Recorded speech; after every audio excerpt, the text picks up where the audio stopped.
দুর্নীতি দমন কমিশনের তদন্তে এবার উঠে এলো প্রধানমন্ত্রী শেখ হাসিনার কন্যা সাইমা ওয়াজেদ পুতুলের নামে থাকা একটি ফ্ল্যাটের তথ্য।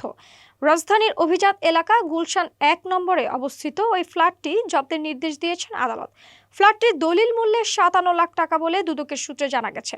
মঙ্গলবার ঢাকা মহানগর জ্যেষ্ঠ বিশেষ জজ মোহাম্মদ জাকির হোসেন গালিব দুদকের আবেদন মঞ্জুর করে এই ফ্ল্যাট জব্দের আদেশ দেন। এদিন দুদকের উপপরিচালক মোহাম্মদ মনিরুল ইসলাম আদালতে এই ফ্ল্যাট জব্দের আবেদন জানান। দুদকের আবেদনে স্পষ্টভাবে উল্লেখ করা হয়েছে, সাইমা ওয়াজেদ পুতুলের বিরুদ্ধে অবৈধ সম্পদ অর্জনের অভিযোগের সন্ধান চলছে। এই অনুসন্ধানের সময় গুলশানের এই ফ্ল্যাটের তথ্য পাওয়া যায়। দুদকের আশঙ্কা, অভিযুক্ত ব্যক্তি এই সম্পত্তি বিক্রি বা হস্তান্তর করতে পারে।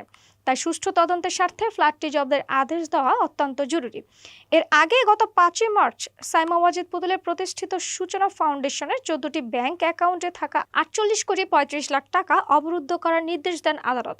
শুধু তাই নয়, এর আগেও বিভিন্ন দফায় পুতুল সহ হাসিনা পরিবারের সদস্যদের নামে থাকা বিভিন্ন ব্যাংকের অন্তত ১,৬৫,৭২,২২,১১৮ টাকা অবরুদ্ধ করার আদেশ দিয়েছেন ঢাকার আদালত।